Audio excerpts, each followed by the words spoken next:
오늘도 주님의 평화가 여러분과 함께 하시기를 주님의 이름으로 축원합니다. 이제까지 마가복음 강의를 했었는데 우리가 사순절을 맞이해서 이렇게 사순절에 대한 말씀들 같이 보고 그리고 그것도 거기에 맞춰서 나중에 마가복음 강의를 계속 이어가도록 하겠습니다. 우리 지난주 2월 26일이 사순절이 시작하는 제2의 수요일 애쉬 웬스데이였습니다. 그리고 이날부터 부활절이 오는 다음 달 4월 10일까지 주일을 제외한 40일을 가르쳐서 사순절이다라고 부르죠. 그래서 사순절이 시작이 되었습니다. 이 사순절이라는 명칭 자체가 40일이라는 뜻을 가지고 있는데 이 기독교에서 40이라는 숫자는 굉장히 상징적인 숫자이지요. 사순절은 예수님께서 광야에서 시험 받으신 40일을 상징하기도 하고요. 또 모세는 40일을 금식으로 기도했다라는 그러한 이야기도 나오고요. 또 예수님께서 부활로 제자들과 며칠 동안 같이 있었지요? 40일 동안 같이 있었습니다. 그래서 이 40이라는 숫자는 고난을 상징하기도 하고 또 그 고난을 통한 새로운 탄생을 의미하기도 하는 그러한 숫자입니다.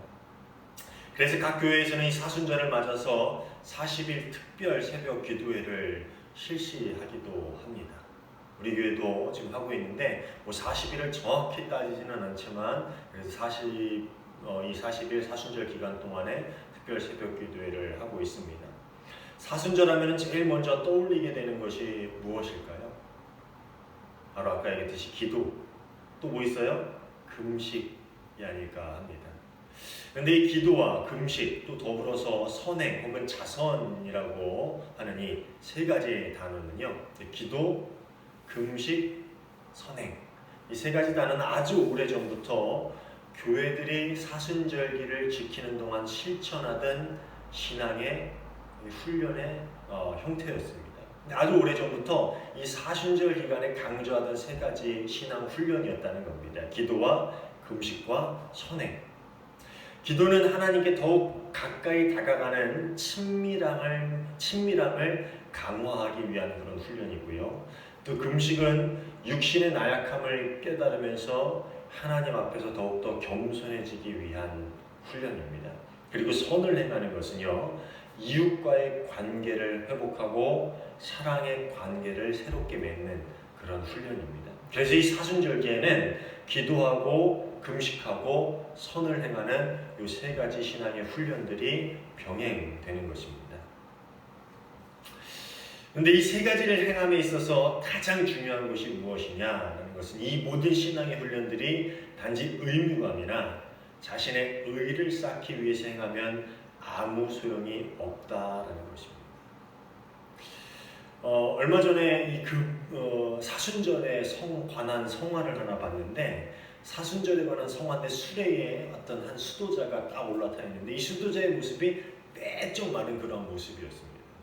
근데 왜 수레에 올라타냐면은 자신이 금식하는 모습을 수레를 타고 쭉 이렇게 사람들한테 보이는 그런 성화더라고요. 이게 뭘 의미하는지 정확히 모르겠어요. 뭐 어떤 일화가 있는지는 모르겠는데 이 금식을 하는 것, 또 내가 선을 행하는 것, 내가 더욱더 기도하는 것, 이것이 남에게 보여지기 위한 것, 아니면 교회에서 하기 때문에 그냥 하는 그런 의식적인 것, 혹은 이것을 하면 나에게 뭔가 사순절이 끝나고 큰 선물이 주어질까봐 그런 기대감에서 하는 것, 그 모든 것은 아무 소용이 없다라는 겁니다. 왜냐하면 예수님께서 우리에게 가르치시고 선포하신 것이 뭡니까? 율법입니까? 아니죠. 복음이죠. 복음이라는 것은 우리가 의식적이고 또 남에게 보여주기 위한 것이고 또 어떠한 대가를 바래서 하는 신앙의 방향이 아니라는 것이죠. 그건 율법이죠. 그렇기 때문에 사순절기 가운데 가장 중요한 것은 어디에서부터 이 기도와 금식과 선행 같은 신앙의 훈련이 시작하는가라는 그 시작점이라는 것입니다. 사순절을 뜻하는 영어는 렌트라고 합니다. 그죠?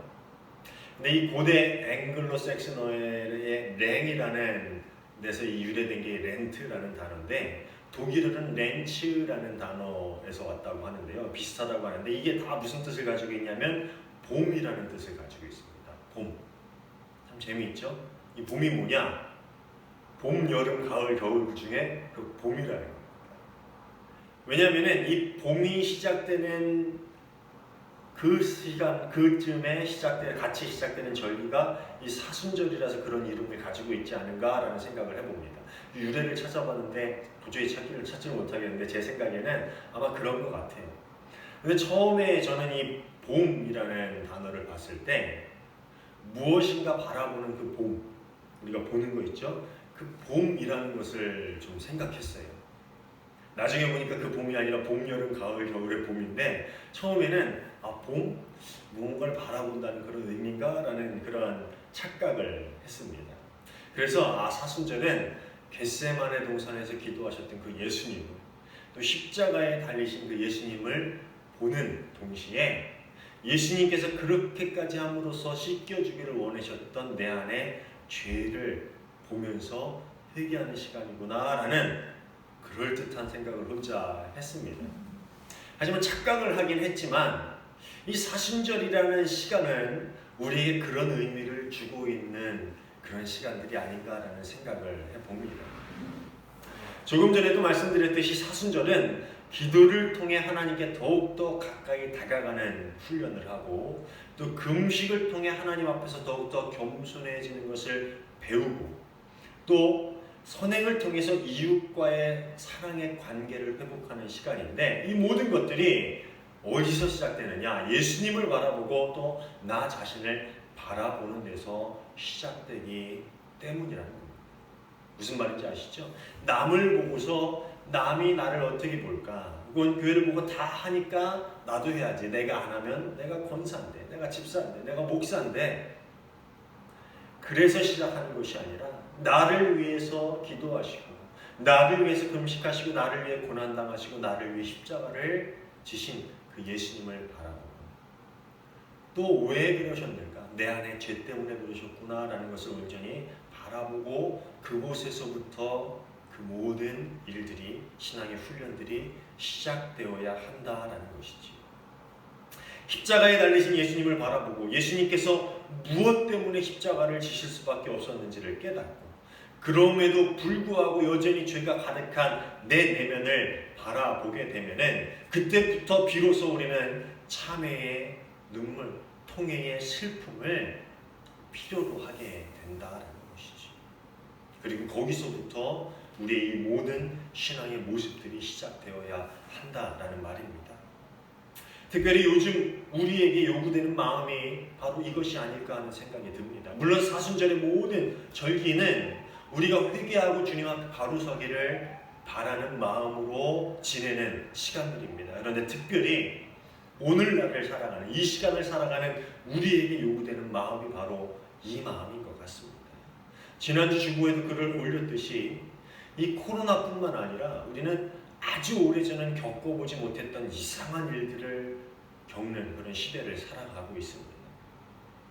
뭐 기상이변이라든지, 그렇죠? 또 각종 질병이라든지, 뭐 에볼라, 신종플루, 사스, 메르스, 뭐 정말 예전에는 있지도 않았던 그런 질병들이 그리고 예전엔 겪지 못했던 그런 기상이변들이 우리 주변에 가득한 그런 시대를 우리는 살아가고 있습니다.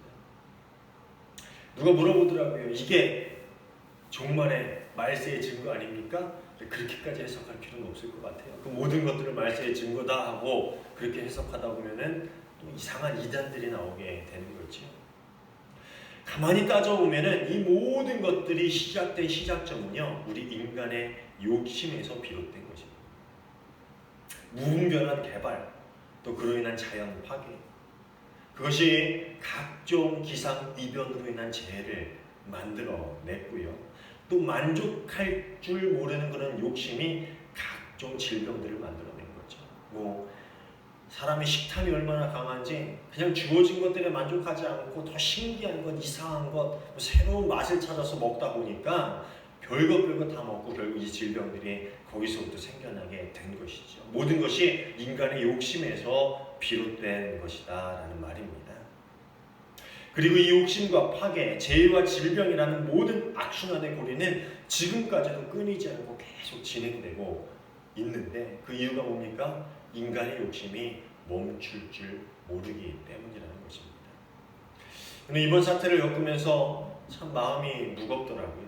온 나라가 어지럽고 또 많은 사람들이 이 질병으로 인해서 죽기도 하고 또 고통당하기도 하고 또 많은 어려움을 겪어서 그렇게 무거운 마음이 들기도 하고요. 또 덩달아 상황이 악화돼서 교회들이 예배를 못 드리는 상황까지 오게 돼서도 참 마음이 무겁습니다. 우리 교회는 사실 작은 교회라 이 영향을 받지 않아서 그냥 예배를 드릴 수 있지만 큰 교회들, 대형 교회들은 지금 예배를 드리지 못하죠. 다 문을 걸어 잠그고 방송 예배나 가정 예배로 대체를 하고 있는데 그 모습을 보면서 참 속상하고 어떻게 이렇게까지 됐을까라는 생각이 듭니다. 또 주변에 있는 성도님들이 경제적으로 어려움을 당해서도 참 마음이 아픕니다. 몇몇 전화를 받았는데 장사하는 분들은 지금 말이 아니라고 하더라고요. 그런 이야기를 들으면서도 참 마음이 아픕니다. 그렇지만 무엇보다도 가슴 아픈 것은 뭐냐면은 이 모든 일들의 원인이 바로 남이 아니라 이웃 나라가 아니라 다른 종교 집단이 아니라 종교 집단도 아니죠. 다 사이비 집단이 아니라 바로 우리에게 있기 때문이라는 그런 생각이 들기 때문입니다.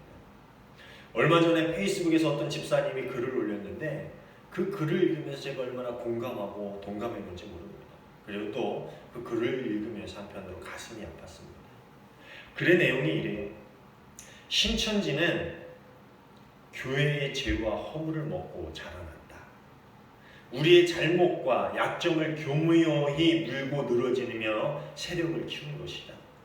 이 시국에 크리스천이 해야 할 것은 회개이다. 내가 직접 지은 죄가 아니더라도 내가 그 교회, 그 교단, 한국 기독교의 일부이기 때문에 내가 속한 교회, 내가 속한 교단, 한국 기독교의 그 죄를 놓고 회개하여야 한다. 그간 우리가 지은 악독은 굳이 언급하지 않아도 세상 모두가 알고 있다. 이 시국에 크리스찬이 할 수 있는 것은 흩어져 기도하는 것이다. 그거 말고 딱히 무엇을 하겠는가? 그저 골방에 앉아 사이비 종교 사기 집단에 뜯어먹힐 추한 빌미나 제공한 우리 스스로의 잘못에 대해 회개하여야 한다. 정말 이 글을 읽고 참 집사님인데 얼마나 이렇게 통찰력 있게 이 시대를 또 이 상황을 바라보고 있나라는 것을 제가 알았습니다. 참 놀랐어요. 지금 벌어지고 있는 모든 혼란이 신천지가 큰 잘못을 저질러서 생긴 거 맞지요. 어떻게 보면은 현실적으로 그렇게 볼 수 있습니다. 그런데 신천지가 어떻게 그렇게 영향력을 발휘할 수 있을 만큼 커지게 되었는가? 어떻게 이렇게 수십만 명이 모이는 큰 집단이 되었는가라는 것을 가만히 살펴보면은 그 원인을 파헤치다 보면 그 깊숙한 곳에 우리의 잘못이 있다는 것은 부인할 수 없는 사실입니다. 우리 교회가 건강하고 사회적으로 지탄의 대상이 되기보다는 존경의 대상이 되고 교회 안에서 복음을 온전하게 가르치고 정말 참된 그리스도인들을 길러내서 그리스도인들이 말씀을 따라서 예수님 닮은 삶을 온전히 살아갔다면 그리고 교회들이 그 모든 일에 앞장을 섰다면 오늘날 이단들이 교회를 무너뜨리고 이렇게 성장하는 일은 아마 없었을 겁니다.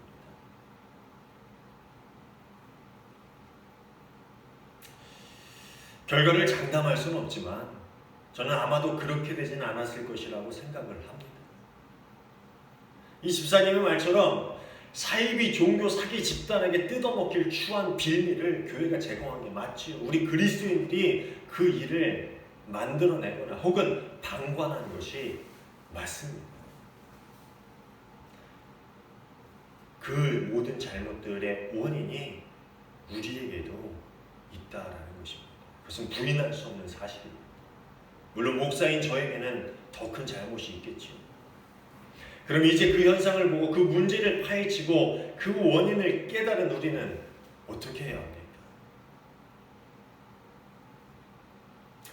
예레미야 선지자는 우리가 잘 알고 있듯이 눈물의 선지자라는 별명을 가지고 있습니다. 그는 자신의 민족 이스라엘이 그들의 죄로 인해서 나라를 잃게 되자 눈물을 흘리며 그들에게 회개를 선포했던 선지자였습니다. 그래서 눈물의 선지자라는 별명을 갖게 됐지요.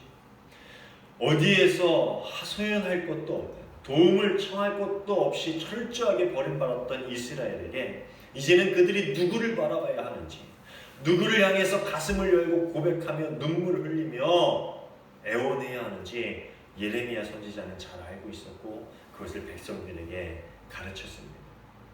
오늘 본문은 그들의 죄로 인해서 겪게 되는 정말로 악몽 같은 현실 가운데서 회복으로 가는 방법이 무엇인지를 이야기하면서 시작하고 있습니다.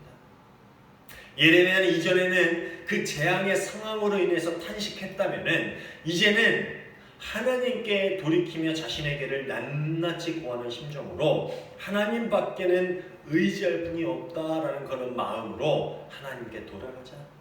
회복의 모든 길이 하나님밖에는 없다라는 그러한 선포를 하고 있습니다. 자신의 죄로 인해 겪게 된 그 고통과 재앙으로부터 벗어나 회복으로 가는 유일한 길, 그것은 바로 회개를 통해서 하나님께로 돌아가는 것밖에는 없다라는 것입니다. 누구를 탓할 수 있습니다. 이럴 수 있지요. 지금의 상황을 보고 누구를 탓하고 손가락질하고 누구로 인해서 그렇게 됐다 비난하고 비판할 수 있습니다. 그렇지만 비판하고 비난하고 백날 해봤자 회복은 안 된다라는 겁니다. 이 모든 상황을 온전히 회복하고 이 모든 교회와 이 모든 이 땅의 어려움들을 온전히 회복할 수 있는 게 그것이 무엇입니까? 그것이 바로 하나님께로 돌이키는 것밖에 없다라는 것입니다. 40절입니다. 지나온 길을 돌이켜 살펴보고 우리 모두 주님께로 돌아가자. 우리가 스스로 우리의 행위들을 조사하고 여호와께로 돌아가자라고 개역개정은 얘기하는데 세번역을 보면 지나온 길을 돌이켜 살펴보자. 그리고 우리 모두 주님께 돌아가자라고 이야기합니다.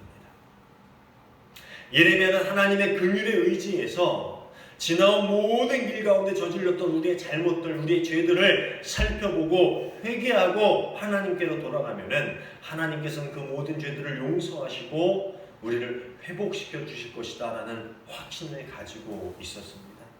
그래서 41절은 형식적인 회개가 아니라 손과 마음을 든 철저한 회개를 우리에게 요청하고 있습니다. 41절입니다. 하늘에 계신 하나님께 우리의 마음을 열고 손을 들어서 기도하자. 당시 손을 든다라는 것은 하나님께 기도한다라는 형식적인 모양이었습니다. 손을 들고 기도하는 것, 오늘날 우리도 손을 들어서 찬양하고 기도하죠.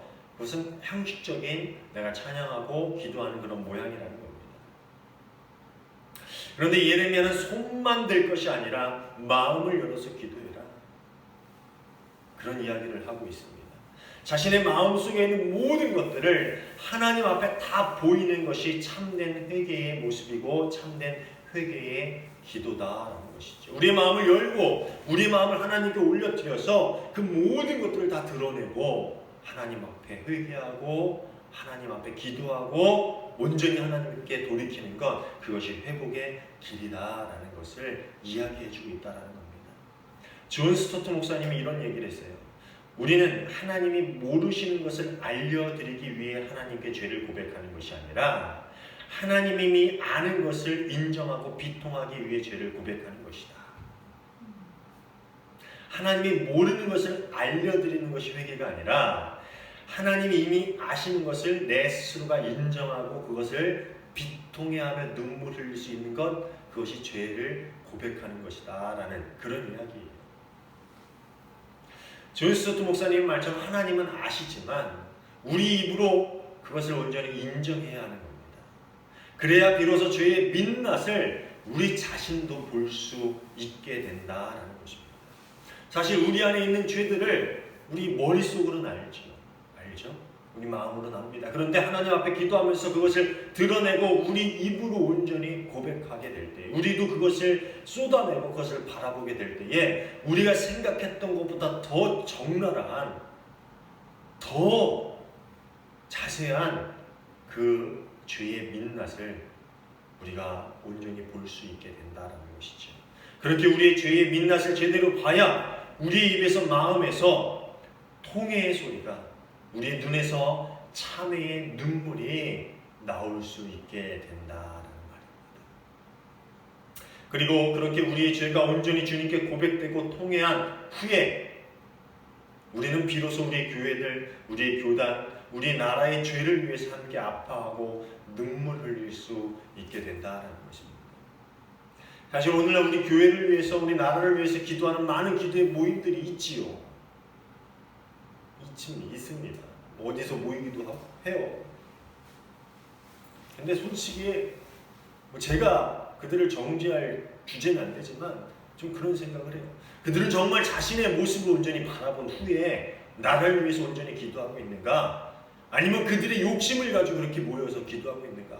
그것이 그들에게 화가 나는 이유입니다. 내가 내 자신의 죄를 온전히 바라보고 그 민낯을 보고 통회한 후에 기도한다면 그 기도엔 욕심이 없겠지요. 그 기도에는 자신만의 생각, 자신만의 방향성이 없을 것입니다. 하나님이 원하는 온전한 기도를 올려드릴 수 있게 될 것입니다.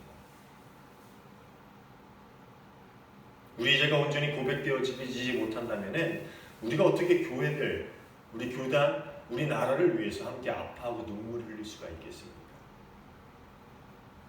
예레미야 선지자는 그 자신이 직접 지은 죄가 아닌 자신의 백성들의 죄로 인해서 아파하고 함께 눈물을 흘렸던 선지자였습니다. 48절부터 50절의 말씀입니다. 같이 볼까요? 내 백성의 도성이 파멸되니 나의 눈에서 눈물이 냇물처럼 흐릅니다. 눈물이 걷잡을 수 없이 쉬지 않고 쏟아집니다. 주님께서 하늘에서 살피시고 돌아보시기를 기다립니다. 오늘 마지막 말씀이죠. 하나님 앞에 섰을 때 자신의 죄를 돌아보게 되고 또 그로 인해서 회개의 눈물을 흘리는 신앙인의 모습, 하나님은 그것을 아름답게 여기시고 그런 일을 거룩하다 여겨주실 것입니다. 그리고 그런 일을 통해서 고백되어지는 그 기도, 더 나아가서 내가 속한 공동체, 내가 속한 교회, 내가 살고 있는 이 땅을 위해서 기도하며 눈물을 흘리게 될 때에 하나님은 우리를 어여쁘다 여기시고 그 눈물로 인해서 우리와 교회 그리고 이 땅을 살피시고 회복시켜 주시리라 믿습니다. 저는요, 우리가 살고 있는 이 땅에서 순교의 신앙이라는 것이 바로 이런 것이 아닐까라는 생각을 합니다. 오늘날 대한민국에서 믿음을 가졌다고 죽는 일은 일어나지 않잖아요. 그렇죠? 그렇다면 순교의 신앙이 사라진 겁니까? 아니죠. 이 땅에서도 우리는 순교의 신앙을 가질 수가 있는데 저는 이게 순교의 신앙이라고 생각을 합니다.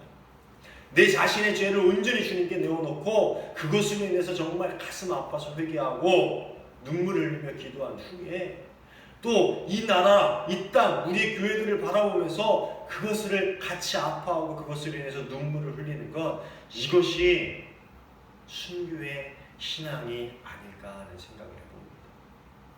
사랑하는 여러분, 나를 위해 흘리는 눈물은 우리 속에 더러운 것들을 닦아내고 우리를 새로운 삶으로 이끌어 갈 것입니다. 예수 그리스도께서 가르쳐 주신 삶, 하나님께서 원하시는 하나님 나라 백성으로의 삶으로 나를 위해 흘리는 눈물은 우리를 이끌어가게 될 것입니다. 그리고 우리 교회들을 위해 흘리는 눈물은 성령의 씨앗이 되어서 무너져가는 이 교회들을 다시 세우는 일을 하게 될 것입니다. 온전히 교회를 위해서 눈물을 흘릴 때에 하나님은 성령을 다시 이 땅에 보내시고 교회들이 회복되는 역사, 교회들이 자신의 죄를 뉘우치고 깨달아서 온전히 하나님의 나라를 세우는 모임, 공동체가 되는 귀한 역사를 하나님께서는 보여주시리라 믿습니다. 그리고 이 땅을 위해 흘리는 한 명 한 명의 눈물이 모여서 강물이 되어 사막과도 같은 이 세상과 이 땅의 모든 것들을 회복시켜 나갈 것이라고 믿습니다. 나를 위해서 눈물을 흘리며, 나를 위해서가 아니죠, 내 죄를 바라보며 눈물을 흘리며 회개하고, 그리고 그 심정으로 우리 교회들과 나라를 위해서 눈물을 흘려 같이 통곡하며 기도할 때에 하나님께서는 우리 자신을, 그리고 우리 교회와 이 땅의 모든 교회들, 그리고 이 땅, 이 모든 세계들을 온전히 주님의 나라로 회복시켜가는 귀한 역사를 우리에게 보여주시리라 믿습니다. 사랑하는 여러분, 이 사순절을 지나는 동안에 겟세마네에서 기도하신 예수님 옆에 앉아서 눈물과 땀을 흘리며 함께 기도할 수 있는 우리 모두가 되기를 바랍니다. 나의 죄를 부끄러워하고 울며 우리 교회와 이 땅의 모든 교회들을 울고 우리나라와 온 세상을 위해 참된 눈물을 흘려 기도할 수 있는 저와 여러분 모두가 되시기를 주님의 이름으로 축원합니다. 오늘 주보 마지막 표지죠. 주보 표지에 실었는데 우리 마지막으로 그 시를 제가 읽을 텐데 여러분 눈으로 같이 따라 읽으면서 그것을 읽고 우리 예배를 마치도록 하겠습니다. 눈물을 주셔서 이용도 목사님이 쓰신 그 기도문 시편 중에 일부입니다. 눈물을 주셔서 오늘의 우리는 눈물이 다 말랐습니다. 눈물이 없는 곳에 되지 못한 것들만 무성하여 있습니다. 눈물은 살균력이 있습니다. 원망, 불평, 이기 등은 전염병균 같아서 자신을 죽이고 또 남의 가슴에 살촉을 받아 죽게 하는 악독한 병균입니다. 이 모든 균들은 눈물로써 죽일 수 있습니다. 동정의 눈물이 쏟아질 때, 뜨거운 사랑의 눈물이 쏟아질 때, 남을 원망하는 것이나 시기, 불평, 이기, 행위 등 모든 불선, 착하지 않음의 병균은 다 죽어버리고 맙니다. 그리고 따스하고 온유한 미쁜 새 마음을 내어줍니다. 마치 상처에 소독을 한 후 새살이 돋아 나오듯이. 아멘. 기도하겠습니다. 참 좋으신 하나님 감사합니다.